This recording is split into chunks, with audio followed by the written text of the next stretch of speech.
Jérémie, chapitre 9.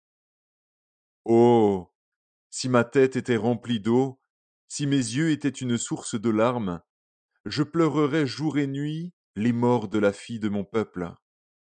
Oh, si j'avais au désert une cabane de voyageurs, j'abandonnerais mon peuple, je m'en éloignerais.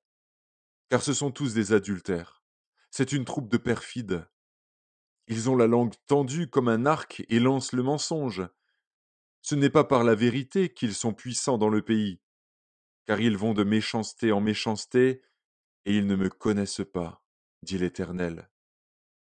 Que chacun se tienne en garde contre son ami, et qu'on ne se fie à aucun de ses frères, car tout frère cherche à tromper, et tout ami répand des calomnies.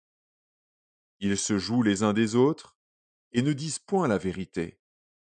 Ils exercent leur langue à mentir, ils s'étudient à faire le mal. Ta demeure est au sein de la fausseté. C'est par fausseté qu'ils refusent de me connaître, dit l'Éternel.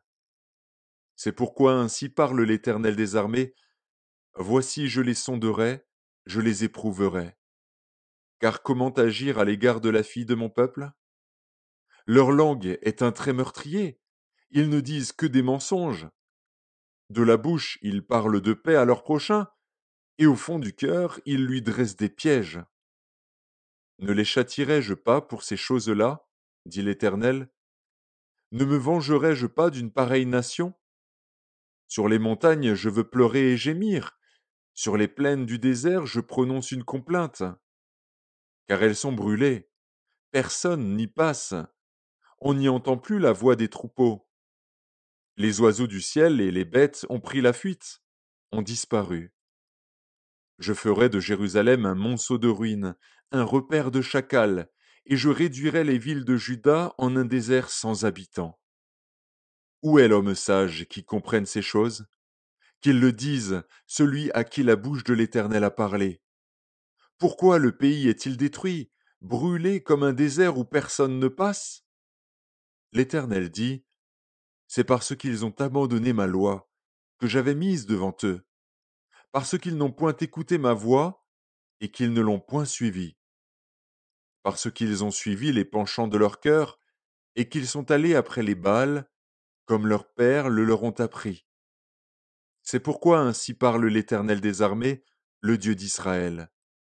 Voici, je vais nourrir ce peuple d'absinthe, et je lui ferai boire des eaux empoisonnées. Je les disperserai parmi des nations que n'ont connues ni eux ni leurs pères, et j'enverrai derrière eux l'épée, jusqu'à ce que je les ai exterminés. Ainsi parle l'Éternel des armées, cherchez, appelez les pleureuses, et qu'elles viennent.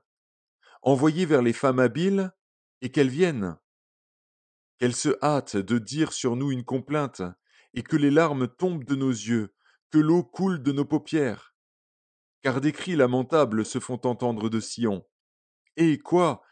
Nous sommes détruits, nous sommes couverts de honte. Il nous faut abandonner le pays. On a renversé nos demeures. Femmes, écoutez la parole de l'Éternel, et que votre oreille saisisse ce que dit sa bouche. Apprenez à vos filles des chants lugubres, enseignez-vous des complaintes les unes aux autres. Car la mort est montée par nos fenêtres, elle a pénétré dans nos palais, elle extermine les enfants dans la rue, les jeunes gens sur les places. Dis, ainsi parle l'Éternel, les cadavres des hommes tomberont comme du fumier sur les champs, comme tombe derrière le moissonneur une gerbe que personne ne ramasse. Ainsi parle l'Éternel, que le sage ne se glorifie pas de sa sagesse, que le fort ne se glorifie pas de sa force, que le riche ne se glorifie pas de sa richesse. Mais que celui qui veut se glorifie d'avoir de l'intelligence et de me connaître, de savoir que je suis l'Éternel, qui exerce la bonté, le droit et la justice sur la terre. Car c'est à cela que je prends plaisir, dit l'Éternel. Voici, les jours viennent, dit l'Éternel, où je châtierai tous les circoncis qui ne le sont pas de cœur, l'Égypte, Juda, Édom, les enfants d'Ammon, Moab, tous ceux qui se rasent les coins de la barbe, ceux qui habitent dans le désert, car toutes les nations sont incirconcises, et toute la maison d'Israël a le cœur incirconcis.